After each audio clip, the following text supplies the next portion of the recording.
आज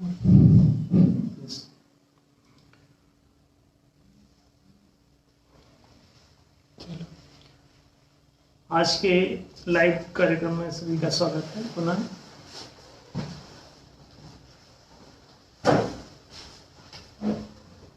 सभी मित्रगण ऑनलाइन हो जाएं।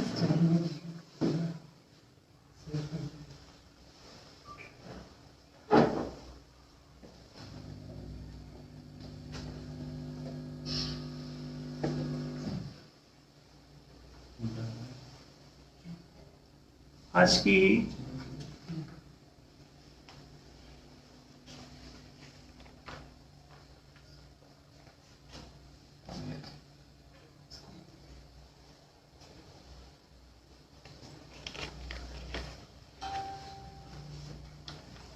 इस सभा में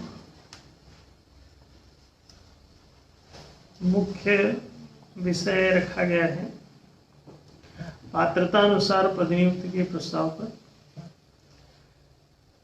आज एक प्रश्न लिया जा रहा है। रमेश मिश्र जी हैं, उनके दो प्रश्न आए हैं।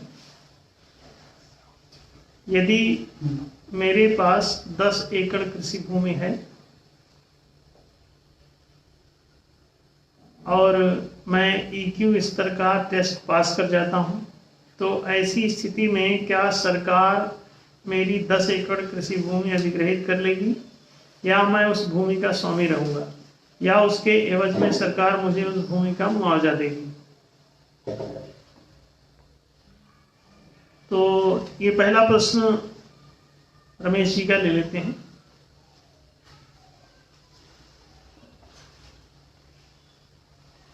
पात्रता अनुसार पदनियुक्ति की व्यवस्था ये कहती है कि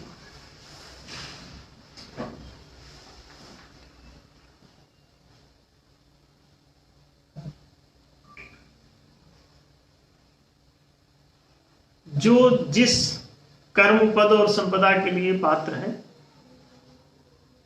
उसको उस कर्म पद और संपदा के लिए नियुक्त किया जाना चाहिए।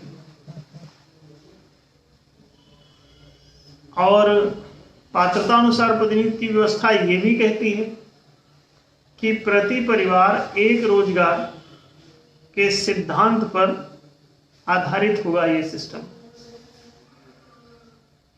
जिसका अभिप्राय ये होगा कि एक व्यक्ति अपने परिवार के लिए किसी भी एक रोजगार का चयन कर सकेगा अपनी पात्रता के अनुसार। रोजगार 4 प्रकार के होंगे। इन 4 प्रकार के रोजगारों में कृषि, वाणिज्य, राज्य और नेतृत्व, ये 4 प्रकार के कर्म। इन चारों प्रकार के कर्मों को यदि कोई एक ही व्यक्ति अधिग्रहित कर ले तो समाज में संसाधनों का अभाव हो जाएगा। दूसरों के लिए रोजगार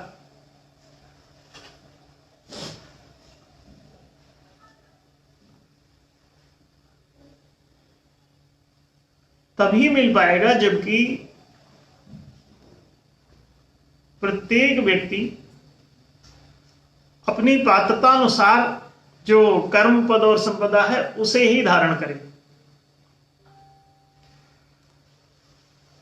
अन्य लोगों के लिए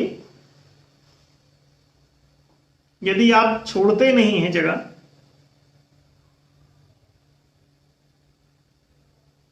तो समाज में बाकी लोगों का गुजारा कैसे होगा?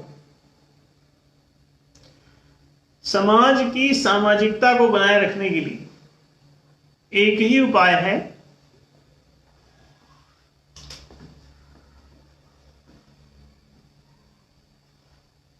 कि कोई व्यक्ति अकेले ही सभी पदों पर प्रतिष्ठित ना हो। अगर वो अकेले ही सभी पदों पर प्रतिष्ठित होता है तो सामाजिकता कैसे बचेगी?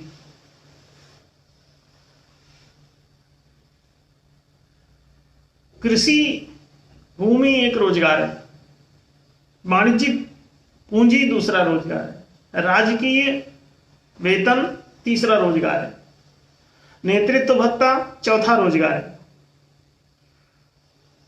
अब अगर कोई एक ही व्यक्ति जो उच्च पद पे पहुंच जाए, वो चाहे तो सारे रोजगार अपने कब्जे में कर ले। कोई तलवार के बल पे राजा बन गया और वो कहता है अब वही मुद्रा का अधिकारी होगा,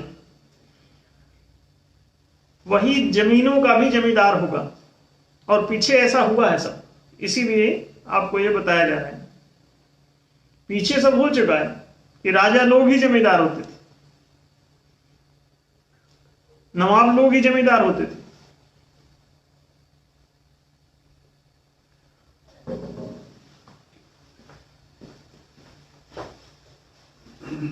जब जो राजा है राजकोष उसके पास है और वही जमीन का भी मालिक हो गया,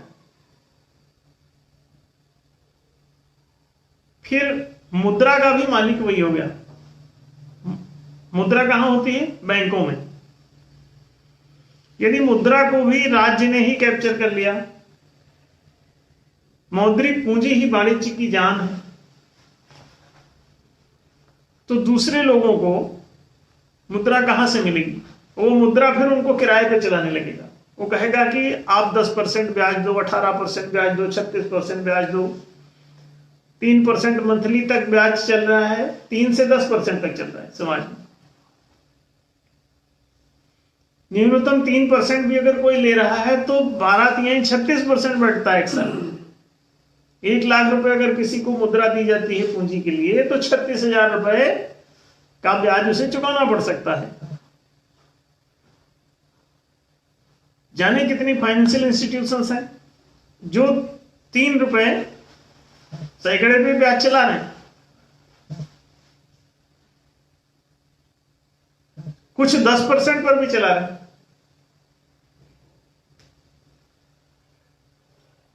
तो साल भर में अगर 10% कोई मंथली ले रहा हो तो 1 लाख रुपए का 1,20,000 रुपए तो ब्याज हो जाएगा। 1 लाख का 10% माने 10,000 रुपए महीना, तो 1 साल का 1,20,000 माने कोई आदमी 1 लाख रुपए लेता है तो 1,20,000 रुपए उसको ब्याज के कमा के देने पड़ेंगे। 1 लाख रुपए में से 1,20,000 वो कैसे कमाएगा पहले तो, फिर अपना घर कैसे चलाएगा, फिर वो जीवन कैसे जिएगा। तो किसी ने मुद्रा भी कैप्चर कर ली, फिर किसी ने जमीन भी कैप्चर कर ली। जमीन को कैप्चर करके बोले इस पर लगेगा लगान, इस पर लगेगा कीमत। अब किसी किसान को चाहिए तो कीमत चुकाए, लगान चुकाए, किराया चुकाए। किराए पे चल रही हैं जमीनें। किसान को खेती करना है तो किराया 5,000 रुपए बीघे की दर से कोई दे रहा है, कोई 10,000 रुपए बीघे की दर से दे रहा है, कोई एकड़ की दर से उठा रहा है।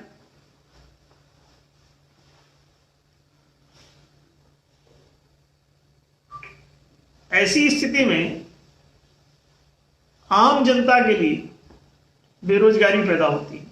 बेरोजगारी ही आपको गुलामी की तरफ ले जाती है। बेरोजगारी ही naukari.com पे खड़ी होती है। नौकर बनना कौन चाहता है? कोई नहीं। यदि किसी को अपनी खुद की फैक्ट्री जिसके पास होगी तो वो किसी दूसरे की फैक्ट्री में नौकरी के लिए आवेदन क्यों करेगा? यदि किसी की अपनी जमीन होगी तो दूसरे की जमीन पर नौकरी करने के लिए क्यों जाएगा? यदि किसी की अपनी दुकान होगी तो दूसरे की दुकान पर नौकरी करने क्यों जाएगा? ये बहुत ही कॉमन सेंस की बात है। आप इसे देखें, इसमें प्रॉब्लम कहां है?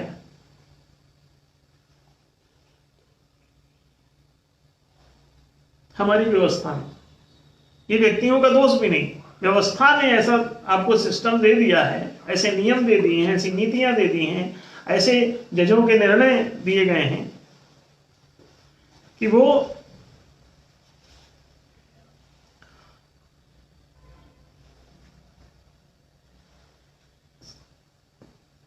चाह के भी आप उससे बच नहीं पा रहे।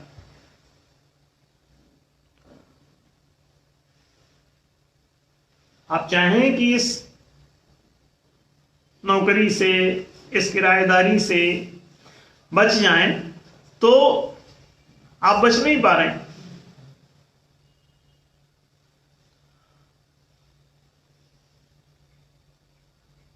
और क्यों नहीं बच पा रहे हैं? आप नियमों से जकड़े हुए, कानूनों से जकड़े हुए, कोर्ट के फैसलों से जकड़े हुए, पुलिस बल से आपको कंट्रोल किया गया है। पुलिस आपकी रक्षा के लिए थी, उसकी कल्पना दूसरी है। पुलिस क्यों चाहिए, आर्मी क्यों चाहिए? कि आप स्वतंत्र रह सकें। तो आपको गुलाम बनाने के लिए पुलिस बल का प्रयोग होने लगा, आर्मी का प्रयोग होने लगा। आपसे सब जमीनें छीन ली गई और आप कुछ बोले तो आपकी कुटाई होना शुरू हुई। पुलिस कूट रही, कोर्ट कूट रहा है, कानून कूट रहा है।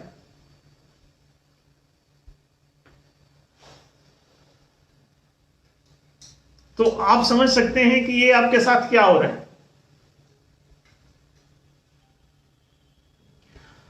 आप अगर इस समस्या से बचना चाहते हैं तो आपके पास क्या उपाय है?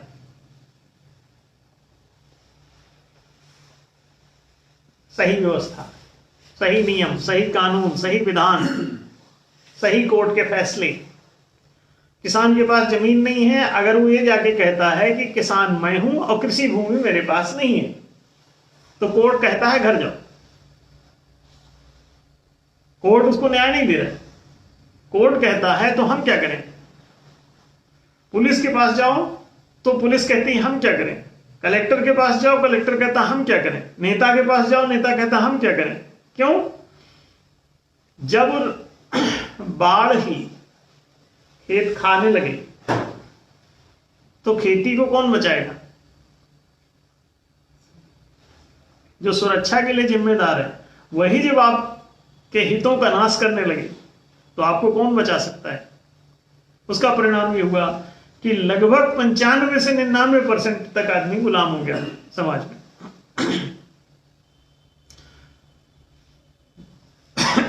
नौकरी उसकी नियति हो गई। गुलामी के बिना वो रह नहीं सकता। उसे यदि रोटी खानी है, कपड़ा पहनना है, छत के नीचे रहना है, तो उसे गुलामी स्वीकार करना होगा। नहीं तो कोई रास्ता उसके पास नहीं। इसलिए कहा गया प्रति परिवार एक रोजगार की व्यवस्था होनी चाहिए। यही न्यायोचित बात होगी समाज में। इसके अलावा कोई न्यायोचित बात हो सकती है क्या? नहीं। एक परिवार को रोजगार दिया जाए, दूसरे परिवार को ना दिया जाए, और अगर वो रोजगार की मांग करे तो उसके ऊपर बुलडोजर चला दिया जाए, पुलिस के हंटर बजवा दिए जाएं, उसे जेल में डाल दिया जाए,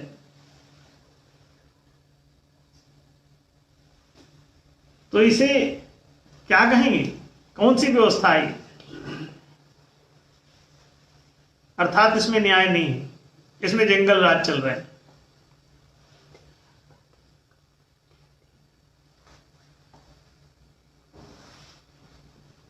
जंगल राज की व्यवस्था है।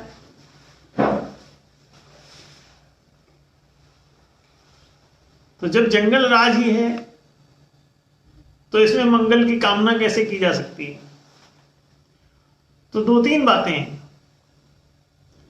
एक तो ये कि पात्रता अनुसार ये पद प्रदान किया जाए। दूसरी बात कि पात्रता अनुसार पद के साथ साथ ये भी ध्यान दिया जाए कि प्रति परिवार एक कोई भी रोजगार का पद उसे प्राप्त हो। अब पदेन स्वामित्व की संपदा है, उसका संसाधन है, रोजगार है, उस पर उसका स्वामित्व घोषित हो। कृषि भूमि पर किसानों का स्वामित्व हो, इसमें भला किसको ऐतराज हो सकता है? लेकिन क्या ये दुनिया में है? आपके देश में है? कृषि भूमि पर किसानों का स्वामित्व तो है सिद्ध। सारी जमीनें तो भूमि विकास बैंक के बंधक हैं।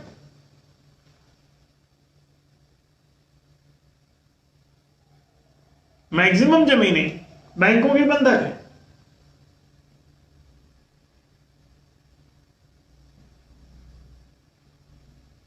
भूमि बंधक बैंक बनाया आजादी के बाद और उसका नाम रख दिया भूमि विकास बैंक, ताकि लोगों को यह लगता रहे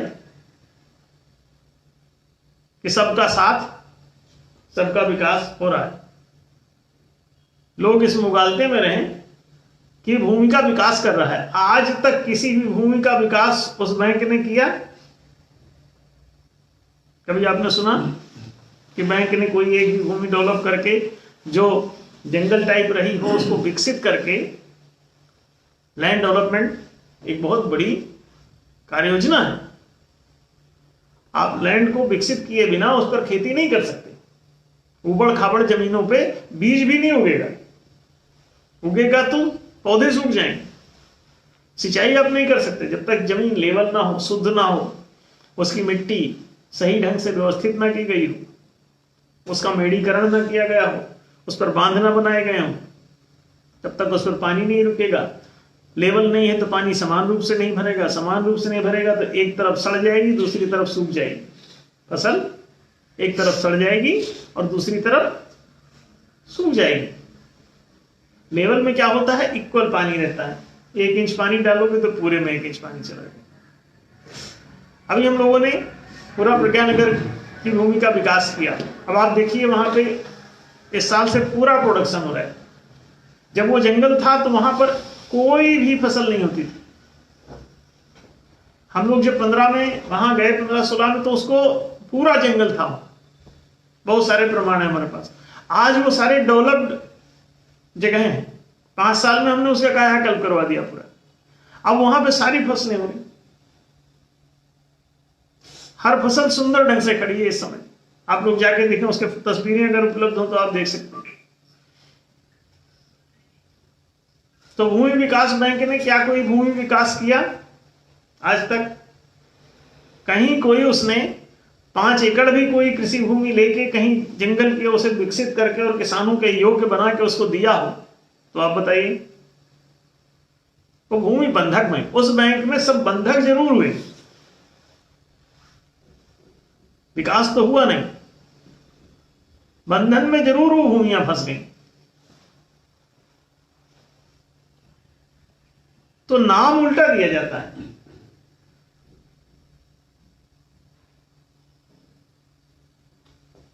नाम एक कूटनीति के तहत, डिप्लोमेसी के तहत इस तरह के नारे दिए जाते हैं, इस तरह के नामकरण दिए जाते हैं।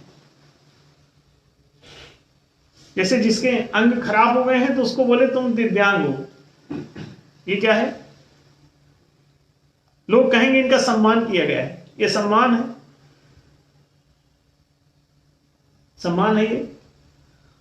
2 फुट के आदमी को अगर ये कहो कि तुम 8 फुट के हो तो ये उसका सम्मान है? क्या कहें? सम्मान नहीं है। उसका सम्मान तो इस बात में होता है कि उसके लिए शिक्षा, रोजगार, सुविधा, संरक्षण प्रदान किया गया हो। इससे उसका ये हुआ कि उसका आपने उतना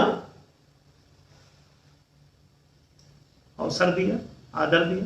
इससे उसकी मूल्यवत्ता माने आपने स्वीकार की समाज में, कि उसके एग्जिस्टेंस को आपने स्वीकार किया कि नहीं आप हैं, आपको दुख तकलीफ नहीं होना चाहिए, हम आपको ये सब सुविधाएं देंगे। अगर वो कोई रोजगार करने की स्थिति में नहीं तो आप उसे आश्रय योजना में दे रख करके और उसका खाना, कपड़ा, रहना, जीना, ये सब चीजें सुलभ कराते। वो दर दर की भीख ना मांगता, दर दर की ठोकरें ना खाता। हम कितने दिनों से आश्रय योजना का प्रस्ताव हमने दिया हुआ है, but the government is not going to pay any attention towards that because they don't need it. वो उनको झूठा उनको सम्मान देंगे, जो दिव्यता उनमें है नहीं, उस नाम को उनको पहनाया जा रहा है। वो बेचारे परेशान हैं अपनी तकलीफ से। उनकी तकलीफ को कहा जा रहा है कि तकलीफ नहीं है, ये तुम्हारा गौरव है। अच्छा, इसमें गौरव की क्या बात है?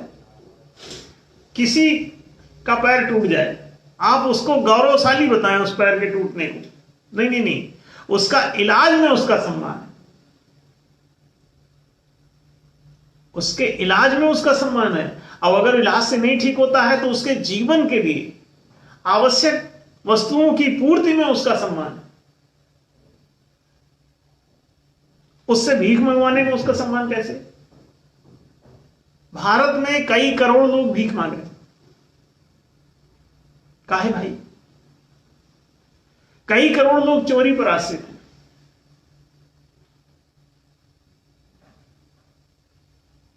फिर कई करोड़ लोग गुलामी पर आश्रित हैं। घर घर में झाड़ू बर्तन करने को विवश है। ये गुलामी है।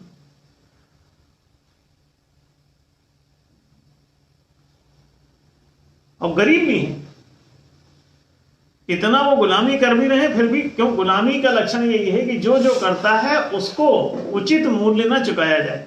उचित मूल्य किसी को चुकाना, ये सम्मान है। मान माने मूल्य ही होता है। यू हैव टू पे देयर वैल्यू। तो ये सब समझें। लोगों को ये दर दर की ठोकर कौन खिलवा रहा है? भारत का आज भी 80% आदमी बहुत गरीबी का जीवन जी रहा है। 80%। और कहते हैं लोकतंत्र है, बहुमत का जमाना है, बहुमत पे फैसले होते हैं। बहुमत पे फैसले अगर हो रहे होते तो एक भी व्यक्ति गरीब ना होता। क्यों? तब सरकारी योजना के लिए सबसे पहले एम्प्लॉयमेंट फंड बनता। आप जितना पैसा मिड डे मील पर खर्च करते हो, वो पैसा आप एम्प्लॉयमेंट फंड में डालते। जितना पैसा आप किसी को भीख बांटने में खर्च करते हो, वो सब पैसा आप फूड सिक्योरिटी बिल पर जो आप लाखों करोड़ रुपए खर्च करते हो, वो सब पैसा कहां जाता? एम्प्लॉयमेंट फंड में जाता। आपको वो रोटी देने के लिए तैयार है, लेकिन रोजी देने के लिए तैयार नहीं, क्योंकि रोजी देते ही आप गुलाम से मालिक बन जाएंगे। भिखारी से आप दाता बन जाएंगे। लेकिन दाता एक राम, भिखारी सारी दुनिया। ये गीत क्यों गाया और सुनाया जाता है आपको? ताकि आपके अंदर भिखारी पने का संस्कार बैठा रहे और आप जरा भी दाता वृत्ति की तरफ न जा पाए। स्वामित्व का बोध ना करें, ईश्वरत्व का बोध ना करें। आप नहीं तो कहेंगे जमीन के आप मालिक बनना चाहते हैं, जमीन के स्वामी बनना चाहते हैं। वो आपको स्वामित्व तो नहीं देना चाहते। 1 से 5% आदमी मालिक रहना चाहता है और आपको गुलाम रखना चाहता है। अब प्रश्न ये पूछा गया है कि ये चलो बात ठीक है भाई कि प्रति परिवार एक रोजगार कर दिया। हाँ, अब लोग प्रश्न पूछेंगे कि प्रति परिवार एक रोजगार दे दिया,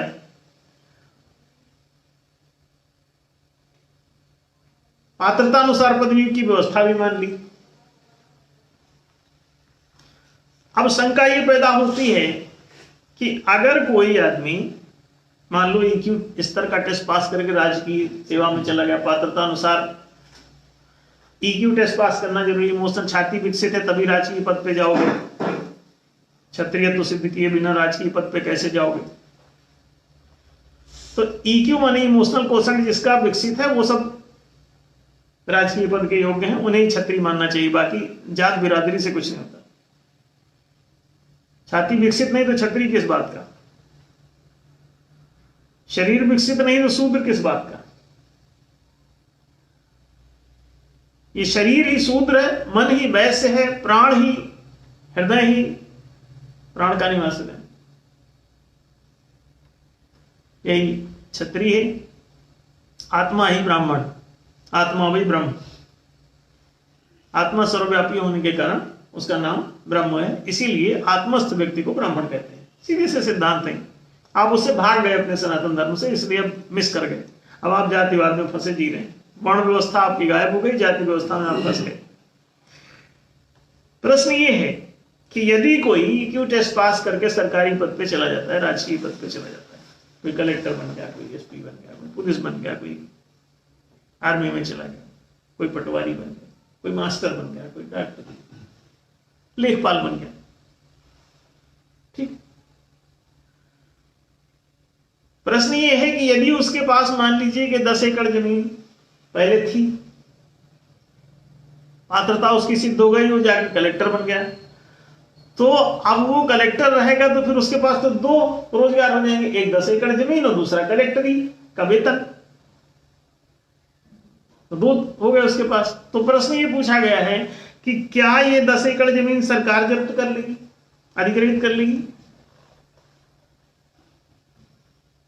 या वो भूमि का स्वामित्व तो उसके पास रहेगा। लेकिन अगर भूमि का स्वामित्व तो उसके पास रहेगा कलेक्टर में, तो 2 हो गए उसके पास रोजगार, तो दोनों चीजें, फिर 2 रोजगार की समस्या है ना, तो दूसरे के लिए बेरोजगारी पैदा होगी।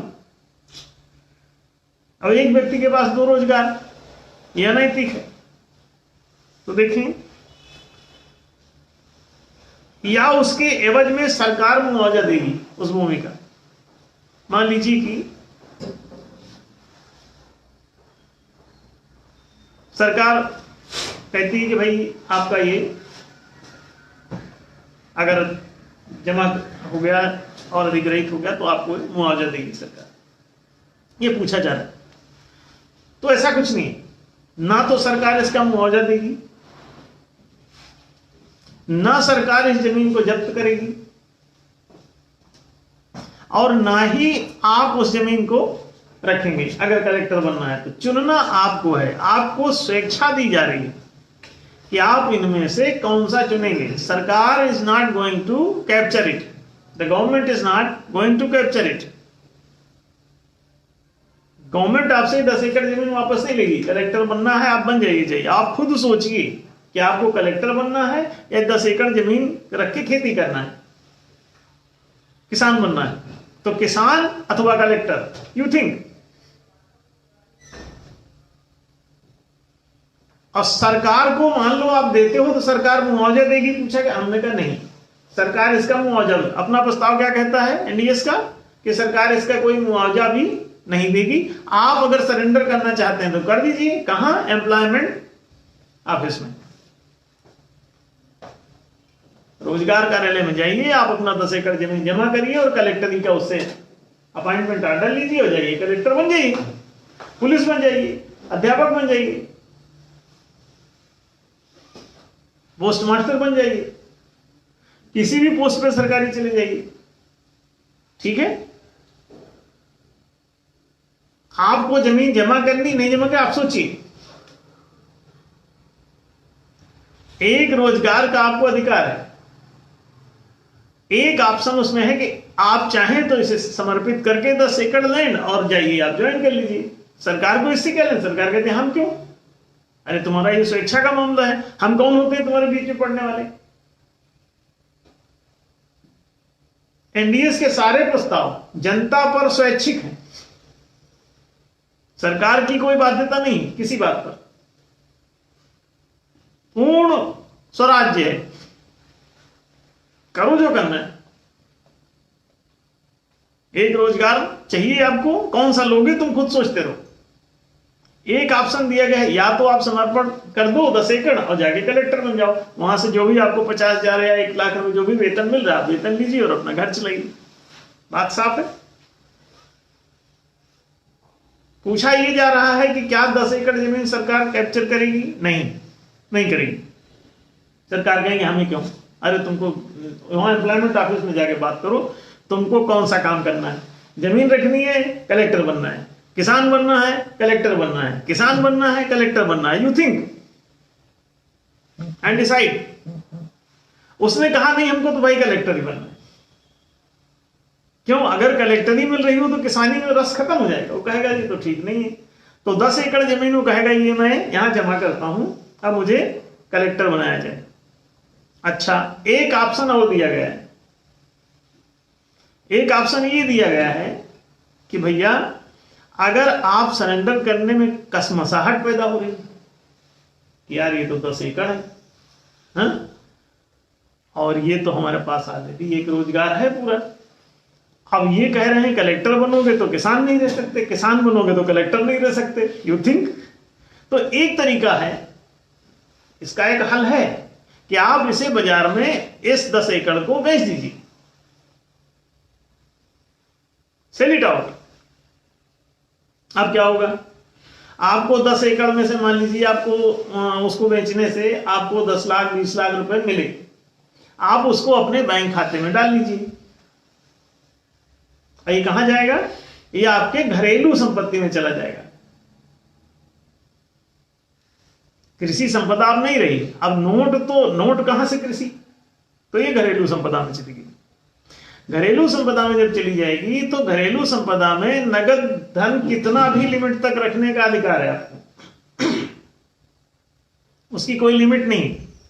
आप 10 करोड़ नगदी रख लो, 10 अरब रख लो, 10 लाख रख लो, जो मर्जी रख लो, रखते जाओ और रख लो। लेकिन अगर इस 10 जो आपको मिले हैं, इसका अगर आपने कोई भी उपयोग शेयर खरीदने में, डिवेंचर खरीदने में, समझिए वो फिर वाणिज्यिक पूंजी हो जाएगी, तो आपका ये दूसरा रोजगार हो जाएगा। फिर कलेक्टर से इस्तीफा देना पड़ेगा। अगर शेयर खरीदा, डिवेंचर खरीदा, बैंक में डिपॉजिट किया ब्याज वाले खाते में, कि एफडी किया, कुछ किया, अगर कुछ किया तो ये आपका दूसरा रोजगार बन जाएगा। अब सरकार आपको नोटिस देगी क्या कि आप कौन सा वाला रोजगार पसंद है, वो वाणिज्यिक वाला या कलेक्टरी। तो आप कहेंगे नहीं नहीं साहब वाणिज्यिक कुछ नहीं, कलेक्टर ही ठीक है। तो ठीक है भैया, फिर ये जो है विड्रा कर लो, ये शेयर जल्दी बेचो जितने का बिकता है, ऐसे धर लो, नहीं तो सस्पेंड हो जाओगे अगले दिन कलेक्टरी से, अब फिर बनिया बना के छोड़ दिए जाओगे बाजार। तो वाणिज्यिक लाभ आप उसका विनियोग करके प्राप्त नहीं कर सकते, वो मौद्रिक पूंजी है। अगर आपने विनियोग किया तो ये वाणिज्यिक पूंजी हो गई, घरेलू थोड़ी रह गई। अब तो ये विनियोग हो गया। अब विनियोग माने जिससे इनकम कुछ होता हो। अब अगर इनकम हुआ उससे कोई भी, तो ये दूसरा हो गया रोजगार। अब आपकी कलेक्टरी जा सकती है, तो पैसा रख सकते हो, जमीन बेचो, पैसा रख लो अपने खाते में। और ध्यान रखो कि बैंक में कहीं ऐसी जगह ना लगाना, अब किसी को ब्याज पे मत उठाना। ब्याज मिला और कलेक्टरी गई, समझ रहे? लाभ मिला, बोले अब ब्याज नहीं तो हम लाभ ले रहे। लाभ कहां से? बोलिए तो हमने फैक्ट्री में लगा दिया था, उससे लाभ हो गया। अरे तो तुम तो वाणिज्य में चले गए, कमर्शियल हो गए। कृषि से उठे और कमर्शियल हो गए, तो फिर राजकीय पद पे कैसे रहोगे? आप जाओ वाणिज्यिक क्षेत्र में जाओ, कलेक्टरी खत्म, वेतन नहीं मिलेगा। करने के शौक है करो, वेतन बंद हो जाएगा, रोजगार तो एक ही रहेगा, कलेक्टर बने रहो, सेवाएं फ्री में करनी पड़ेगी। अब सोच लो, रोजगार तो एक ही मिलेगा। तो देखिए सरकार पर कोई आपत्ति बनती है और इसको कोई नुकसान होता है। प्रति परिवार एक रोजगार का सिद्धांत है। संपत्ति सरकार ना अधिग्रहित कर रही है। आप चाहे तो एम्प्लॉयमेंट में सरेंडर करिए और चाहे बेच दीजिए। अगर आपने बेच दिया तब भी वो संसाधन मुक्त हो गया, ध्यान रखिए। समझ रहे इस बात को? आपने बेचा भी, मान लीजिए कि 10 एकड़ जमीन, आपने कहा ठीक है हम बेच देते हैं, हम सरेंडर क्यों करें, हमको 10 लाख रुपए मिल रहे हैं। तो उसने कहा कि भाई ठीक है सरेंडर मत करो। एम्प्लॉयमेंट फंड ने कहा आप जो है इसको आप सेल आउट कर दो, 10 लाख रुपए अपने खाते में जमा कर दो और जाओ कलेक्टर बन जाओ। तो वो हंसी खुशी से कहेगा हाँ ठीक है। तो रास्ते सब खुले हुए हैं। रमेश जी का प्रश्न ही अच्छा है, बहुत सारे लोगों को क्लैरिफाई होगा ये कि इस 10 एकड़ जमीन को सरकार अधिग्रहित नहीं करेगी। इसमें जो पूछा गया क्या कर लेगी, माने नहीं करेगी, ठीक है। दूसरी बात, या उसके एवज में मुआवजा देगी, नहीं देगी। तो बेच लो अपना, मुआवजा क्यों मांग रहे हो? जितने का बिकता है बेच लो, वही तो अपना मुआवजा समझो। सरकार कहती है हम क्यों ले भाई ये तो एम्प्लॉयमेंट फंड में अपना रोजगार ले दो। सरकार एम्प्लॉयमेंट फंड बनाते ही सरकार मुक्त हो जाएगी रोजगार देने से। एम्प्लॉयमेंट फंड में जाओ, अपने से रोजगार ले, अपने से रोजगार दो। वही अद्भुत है। सरकार की लायबिलिटी भी खत्म हो जाएगी। सरकार कहेगी ठीक है, वो अपना करो भाई जो करना है। आपको जमा करना जमा करो, बेचना बेच दो। जमा कर दोगे जमीन वहां, तो एम्प्लॉयमेंट ऑफिस के पास एक 10 एकड़ की जमीन है। अब कोई आया बोला कि हमको जमीन चाहिए, तो कह गए ले जाओ 10 एकड़ जमीन तुम्हारी। वो 2 लोग को देगी, क्योंकि 5 एकड़ दे सकती है, तो 5 एकड़ एक को देगी, 5 एकड़ दूसरे किसान को देगी, तो 2 किसानों को दे देगी वो तुमसे जो 10 एकड़ आया। न्यूनतम देगी ना। अधिकतम तो आप 50 एकड़ भी रख सकते हो, 100 एकड़ रख सकते हो, 1000 एकड़ रख सकते हो, लेकिन आपको न्यूनतम उपलब्ध कराना। न्यूनतम 5 एकड़ प्रति परिवार है किसान, ये सीमा दी गई। अधिकतम की कोई लिमिट नहीं, न्यूनतम 5 एकड़ सबके पास होनी चाहिए। तो प्रश्न जो है ये स्पष्ट हो गया सभी को। पूछ रहे हैं क्या मैं उस भूमि का स्वामी रहूंगा? नहीं। भूमि के स्वामी रहोगे तो फिर कलेक्टर नहीं बनोगे। कृषि भूमि की आपकी कोई घरेलू प्लाट है मान लीजिए, जिसमें आपका घर बना हुआ है, तो वो घरेलू संपदा है। ऐसी कोई भूमि जो आपकी घरेलू संपदा की निर्धारित परिभाषा के भीतर है, तब वो इस क्लास में नहीं आती। लेकिन कृषि में लगी हुई है और उसके आप स्वामी हैं, तो आप कलेक्टर नहीं बन सकते। घरेलू संपदा की परिभाषा में अगर कोई भूमि आती है तो वो कलेक्टरी में बाधा नहीं है। कृषि भूमि बाधक है, वाणिज्यिक पूंजी बाधक है, उसे छोड़ना पड़ेगा, उसे सरेंडर करना पड़ेगा। फिर देखिए, अब एक दूसरा हम बता दें, और ये तो कृषि भूमि का पूछा गया, इसी में एक और ले लें कि एक आदमी की कोई फैक्ट्री है, 1 करोड़ रुपए लगे, और उस वो फैक्ट्री चलाते चलाते अचानक एक दिन उसने टेस्ट किया। टेस्ट में क्या हुआ कि वो पास हो गया और वो बन गया सब इंस्पेक्टर। अब बोला यार हम फैक्ट्री चलाते चलाते हो गए इंस्पेक्टर, अब क्या करें, ज्वाइन करें कि ना करें। एम्प्लॉयमेंट दफ्तर में गए, बोले सर हम तो हमारी फैक्ट्री प्रति परिवार 1 रोजगार आपका नियम। बोले हाँ। अफसर बोलेगा, फिर बोले कैसे ज्वाइन करें? अरे बोले भाई फैक्ट्री का हिसाब किताब कर लो, या तो फैक्ट्री यहां एम्प्लॉयमेंट फंड में जमा कर दो और जाके आप इंस्पेक्टर बन जाओ। या इंस्पेक्टरी का झाम छोड़ो, फैक्ट्री का लालच बहुत है। क्या ख्याल है? अब अगर उसका योग्यता का अगर ज्वार चढ़ा हुआ है तो वो कहेगा नहीं नहीं भाई हम तो इंस्पेक्टर है बनेंगे, तो फैक्ट्री एक्ट्री ठीक नहीं। तो फैक्ट्री आपको जमा करना पड़ेगा। अच्छा, जमा करने की इच्छा नहीं है, मत करो, फैक्ट्री बेच दो। बेचो, 1 करोड़ रुपए मिल गए आपको, आप वो 1 करोड़ रुपए जमा कर लो। कहां कहां जमा करेगा? घरेलू संपदा वाले बैंक में, वाणिज्यिक क्षेत्र या कृषि क्षेत्र वाले किसी उसमें नहीं। जहां भी अगर उससे कोई इनकम हुआ और आप सस्पेंड हो गए उधर इंस्पेक्टरी में, तनख्वाह बंद हो जाएगी। एक ले सकते हो बस इनकम, 4 में से कोई एक इनकम।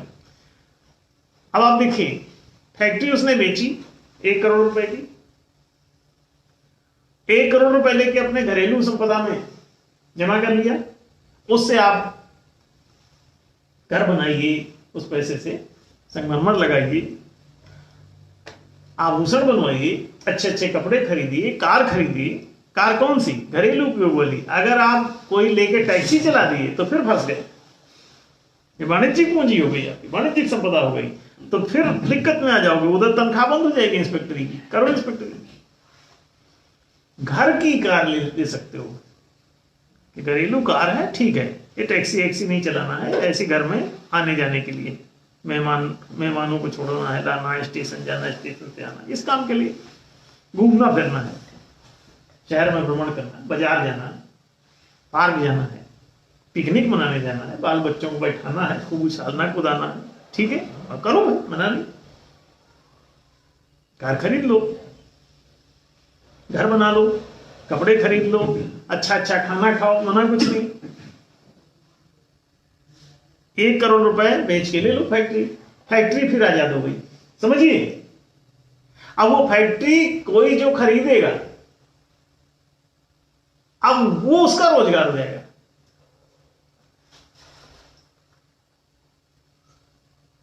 रोजगार का शॉर्टेज खत्म। अब इस फैक्ट्री का मालिक ये तो इंस्पेक्टर बन गया या कलेक्टर बन गया, और यहां से छूटा फैक्ट्री। क्यों? अब 1 करोड़ रुपए आपने ले लिया ना, तो फैक्ट्री क्या करोगे? फैक्ट्री कोई तो लेगा जो 1 करोड़ रुपए दे रहा होगा। अच्छा, प्रत्येक नागरिक को 1 करोड़ की लिमिट दी जा रही है एम्प्लॉयमेंट फंड के द्वारा, जो अपनी न्याय संगत पॉलिसी है उसके तहत 1 करोड़ रुपए की न्याय धर्म सभा लिमिट दे रही है सभी को, प्रत्येक नागरिक को दे रही है। आपका जो आधार कार्ड है वही आपका खाता नंबर होगा उसका, और आप जैसे उसको क्लिक करोगे तो 1 करोड़ रुपए आपके खाते में क्रेडिट दिखा करेगा कि 1 करोड़ रुपए आपके खाते में जमा है।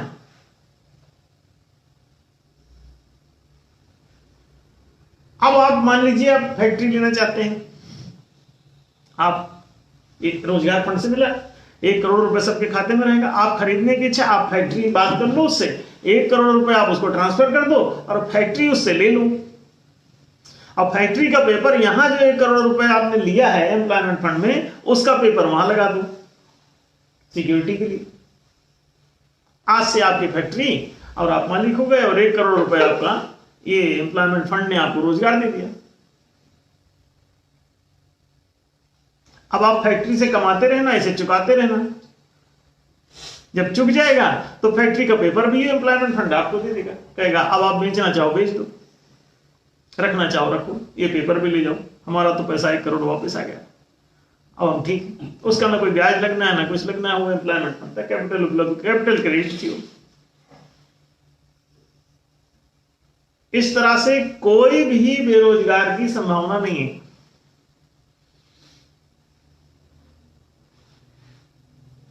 किसी भी आदमी के पास कोई भी कृषि संपदा अथवा वाणिज्यिक संपदा होने पर सरकारी नौकरी का वो अधिकारी नहीं होगा। राज कर्मचारी के रूप में कहीं भी वो नहीं ज्वाइन कर पाएगा, और नौकर तब नहीं कहलाएगा, वो राज कर्मचारी कहलाएगा, राजकर्मी कहलाएगा, तब सरकारी नौकर नहीं कहलाएगा।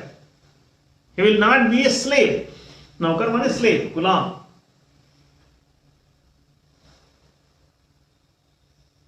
तो वो नौकर नहीं होगा,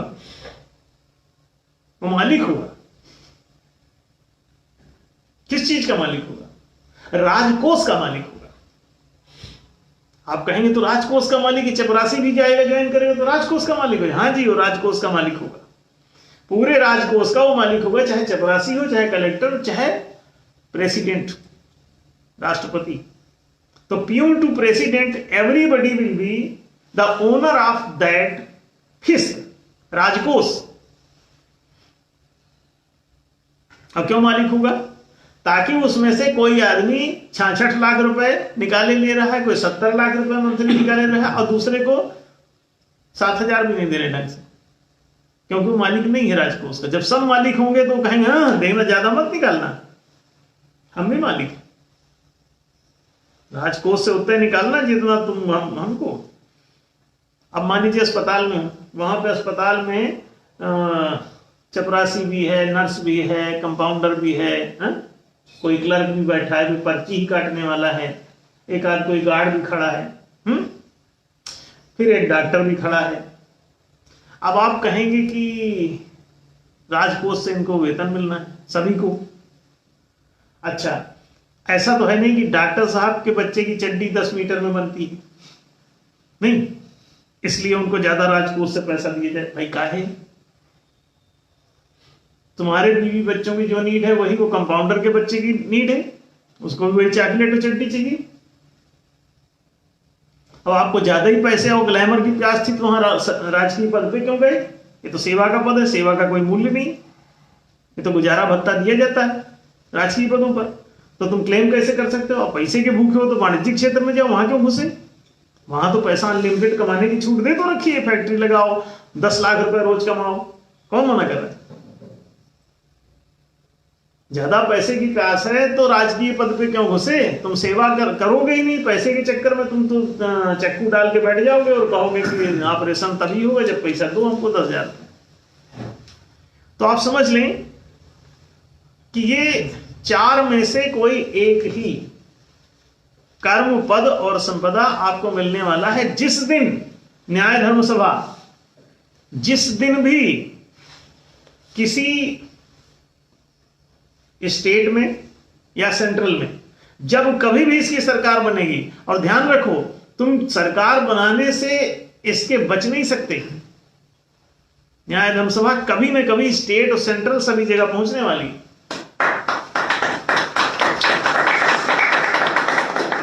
आप ना भी चाहोगे बनाना तब भी ये बन जाएगी। कैसे बन जाएगी? जब तक आप मूर्ख हो तब तक आपको न्याय प्रिय नहीं होता, जब तक आप धूर्त हो तब तक न्याय प्रिय नहीं होता। और आपके मूर्ख और धूर्त बने रहने की कोई लंबी लिमिट नहीं है, जल्दी ही आप इससे छुटकारा पाने वाले हो। और जैसे जैसे, अच्छा, मूर्ख और धूर्त की संख्या 5% होती है किसी समाज में, तो 95% वोट तो एनडीएस के हैं। सिर्फ लोगों को पता नहीं है, इतनी सी बात है। जिस दिन ये पता चलेगा उसी दिन सारे वोट एनडीएस के हैं। क्या ख्याल? एक दिन एक कंपाउंडर ने अपने डॉक्टर से कहा, वो कंपाउंडर एनडीएस का कार्यकर्ता है, उसने अपने डॉक्टर से कहा कि डॉक्टर साहब, जब हम आपसे कह रहे थे कि डिजिटल करेंसी लागू हो जाएगा तो तब आप मान नहीं रहे थे, अब ये हो गया। बोले हाँ यार, ये बात तो सही कह रहे हो, डिजिटल करेंसी का तो बड़ा बवाल हो गया। अब एक खबर और आई है कि सरकार अपनी डिजिटल करेंसी घोषित करने जा रही है। अभी तक तो डिजिटल लेन देन वाला रास्ता साफ किया था, हमने कहा था 99% काम हो गया। अब 1% बचा है कि नोट बंद कर दिए जाए, सारे नोट और सिक्के, और करेंसी डिजिटल फॉर्म में इस मोबाइल टू उस मोबाइल चलने लगे, इस खाता टू इस खाता जाने लगे। One bank account to other bank account transferability is called digital currency system. Transferability, अब आप देखिए, ये अगर इस तरह से होता है तो बचोगे कैसे? बेईमानी कैसे करोगे? चोरी कैसे करोगे? घूस कैसे लोगे? कोई ऑन रिकॉर्ड घूस लेता है, जेल जाना है क्या? पता चल जाएगा तुरंत कि आपने घूस लिया। 10,000 रुपए वेतन है और 11,000 चमक रहे हैं बैंक में, फिर कैसे बताओगे? 11वां कहां से आया? 50,000 रुपए का वेतन है, 55 दिख रहे हैं, तो 5 पूछेगा नहीं इनकम टैक्स कहां से लाए हो? वेतन तो 50 है, तो 5 बताते फिर वो विभाग को, तो लोग ही नहीं डर के मारे कि अरे भाई ये तो चट से पकड़ जाएंगे। कहोगे ना ना ना, हमको घूस कुछ नहीं होता, तो सब घूस अपने आप बंद हो जाएगी। करेंसी डिजिटल होने दो, समझ जाओगे। दूसरी बात, एक प्रश्न इसमें और लिया है, पात्रता अनुसार पद नियुक्ति का प्रस्ताव लागू होने पर आज की व्यवस्था में जो अपात्र लोग उच्च पदों पर बैठे हैं उनका क्या होगा? जब उनको उच्च पदों से उतारा जाएगा तो क्या इससे देश में अफरा तफरी का माहौल नहीं पैदा होगा? इस स्थिति का निवारण कैसे होगा एनडीएस के द्वारा? पात्रता अनुसार पद नियुक्ति के प्रस्ताव है एनडीएस का। अब बोले पात्रता की जांच का जैसे ही एनडीए सरकार में आएगी तो कहेगी पात्रता का परीक्षण प्रारंभ किया जाए। नहीं, पीक्यू वाले सब किसान बनेंगे, आईक्यू वाले सब वाणिज्यिक क्षेत्र में जाएंगे, ईक्यू इमोशनल कोशेंट वाले सब राजकीय पदों पर जाएंगे, और जो एसक्यू वाले हैं वही लोग चुनाव लड़ेंगे, वही लोग नेता बनेंगे, वही मंत्री बनेंगे, वही जज बनेंगे। अब बताइए अब क्या होगा? 3 पोस्टें हैं नेतृत्व की, विधायिका, मंत्रिका, न्यायिका, माने विधायक, मंत्री और न्यायाधीश। 3 पोस्टें हैं। एक विधान बनाता है, एक मंत्रणाओं देता है माने नीतियां बनाता है, और एक जो है निर्णय देता है, फैसले देता है माने कोर्ट, न्यायाधीश। तो ये नेतृत्व करने वाले एसक्यू स्तरीय होगा। अब होगा 4 क्यूज टेस्ट लागू, और जो अपराधी प्रवृत्ति के सिद्ध हो जाया करेंगे उनका कोई टेस्ट नहीं होगा। वो ना किसान बनेंगे, ना वो व्यापारी बनेंगे, ना राजकर्मी बनेंगे, ना नेता बनेंगे। जिनका आपराधिक कृत्य कहीं सिद्ध होता है तो उनको इन 4 में से किसी पोस्ट पर रहने का अधिकार नहीं होगा। तो जो कोई भी अपराध करता कहीं पकड़ा जाया करेगा, उसकी कोई ना सजा है, ना उसका दंड है, ना फांसी है। क्या है?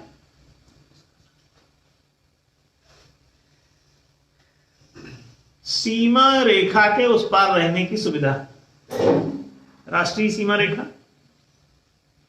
तो राष्ट्र जो है, पहले भी व्यवस्था थी क्या कि जो कोई भी अपराध करेगा उसको काले पानी उतार दिया जाएगा। काला पानी बना के, जैसे अंडमान निकोबार द्वीपों आज भी उसे काला पानी कहते हैं। काले कारनामे करोगे तो काला पानी उतार दिया जाएगा। सजा कुछ नहीं, मारपीट कुछ नहीं, फांसी नहीं, डंडा नहीं, जेल नहीं, कोई कुछ नहीं। बस आपने अपराध किया और आपको देश की सीमा रेखा के उस पार को जगह छोड़ दी जाती है, समुद्री टापू टूपू ऐसे जहां कोई जाता नहीं। बोले इनको वहां उतार दिया जाए हवाई जहाज से, वहीं ले जाके ऊपर से उनको रस्सा डाल के लटका दिया जाता है। लटको वहीं कूद जाओ, हवाई जहाज चला आता है। अब आप वहीं रहा करो। वहां एक पेंचिस पाना तक नहीं मिलेगा कि तुम नाव भी बना सको। वहां पेचकस भी नहीं बिकता, वहां बेचने का धंधा ही नहीं होता कुछ। कैसे करोगे, कैसे जियोगे? तो अपना सोचो, अपराध करो और सोचो। कोई किसी को सजा नहीं होगी। जो जिस प्रकार का है, वो बंदर भालू जैसे हैं अपराधी, तो उनको बंदर भालू के साथ छोड़ दिया जाएगा कि भाई तुमको सामाजिकता पसंद नहीं है तो समाज में मत रहो, कोई बात नहीं, तुम अपना वहां रहो जाके। तुम्हारी जैसी हरकत करने वाले वहां सब हैं। शेर किसी से पूछता नहीं, किसी का बच्चा उठा लेता है। भेड़िया किसी से कुछ पूछता नहीं, किसी का भी पेट फाड़ देता है। तो वहां भी सब अपराधी ही हैं, जानवर सब अपराधी ही होते हैं। वो खेती करके नहीं खाते, दूसरे का ही फल खा जाते हैं जो भी दिखे। बंदर केला उगाता कभी नहीं, जिसका भी दिखा उठा लिया। ये चोर है। तो चोरों को जंगल में रहने की सुविधा है। वन क्षेत्र उनके लिए छोड़ दिए जाते हैं कि इनको वहां जंगल में ड्रॉप कर दिया जाएगा। अगर ये सीमा रेखा से इधर बाउंड्री के कूदेंगे तब इनको पुलिस पकड़ेगी, अब पकड़ के इनको फिर से बाहर कूदा देगी उस पार। सजा कुछ नहीं, मारपीट कुछ नहीं होगी। कूद गए तो इसका मतलब अपराध किया, ऐसा नहीं। अपना पुलिस कमजोर थी तो पुलिस दौड़े, नहीं तो सस्पेंड हो जाएगी। पकड़ो, देखो कौन घुस गया, तुम्हारी ड्यूटी थी, पकड़ो उसको, उस पार जल्दी कुदाओ। तो पकड़ते और कुदाते रहो, पकड़ते और कुदाते रहो, बाउंड्री मजबूत रखो। वो देखना सब पुलिस का काम। अंदर कोई अपराध नहीं तो अंदर किसी पर कोई पुलिस धौंस जमाने नहीं आएगी, कोई रिपोर्ट लिखाने नहीं जाएगा, कोई बात नहीं होगी। जहां कहीं अपराध हुआ पुलिस उसको उठा ली, अब सिद्ध हो गया कोर्ट में तो उसको उस पार को दा देगी। तुरंत नहीं है, एक बार पहले उसको चेतावनी दे के छोड़ दिया जाता है। मतलब एक बार थोड़ा सा पीला कार्ड, फिर लाल कार्ड, फिर उसके बाद उस पार 2 वर्ष। अब आप देखिए, इसमें कहा यह जा रहा है कि क्या उच्च पदों पर जो लोग बैठे हैं उनको उतारा जाएगा? क्या इससे देश में अफरा तफरी नहीं मच जाएगी?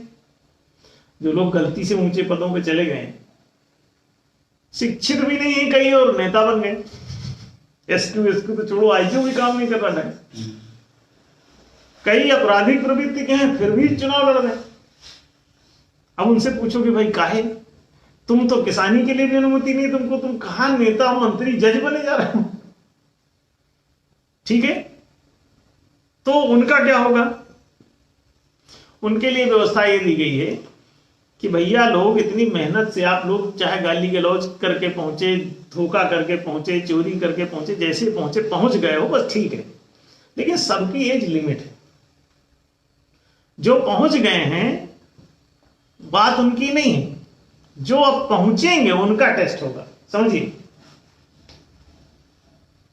जो पहुंच गए हैं वो अपना धीरे धीरे करके रिटायर हो जाएंगे। अब आगे जो नई पीढ़ी है वो आएगी तो अपना टेस्ट दे के आया करेगी, उनको सम्मान, उनको रिटायर किया जाएगा, थोड़े दिन तक कर्रा मुर्री करके वो पार कर लेंगे अपना। कसमसाहट करते हुए वो पार कर जाएंगे। थोड़ा बहुत किसी कोई 2 साल में रिटायर होने वाला है, कोई 3 साल, बीच में काहे के लिए उसको बाधा पैदा करना, और थोड़े दिन तनख्वाह दे दो उसको, दिक्कत क्या है इसमें।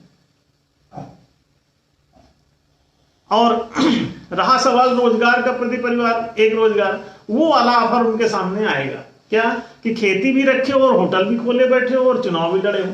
अब क्या होगा, अब उनके पास एक आएगा फॉर्मेट कि कितने तुम्हारे पास रोजगार है, उनमें से कौन सा वाला तुमको अपने लिए पसंद है ये बताओ। जो सा पसंद है वो रखो, बाकी सरेंडर करो या बेचो। बेचोगे दूसरे को मिल जाएगा, पैसा हार्ड कैश लेके रखो। अनावश्यक फैक्ट्री कब्जा की हो, दुकान कब्जा की हो, अनावश्यक जमीन कब्जा की हो, और नौकरी भी कर रहे हो।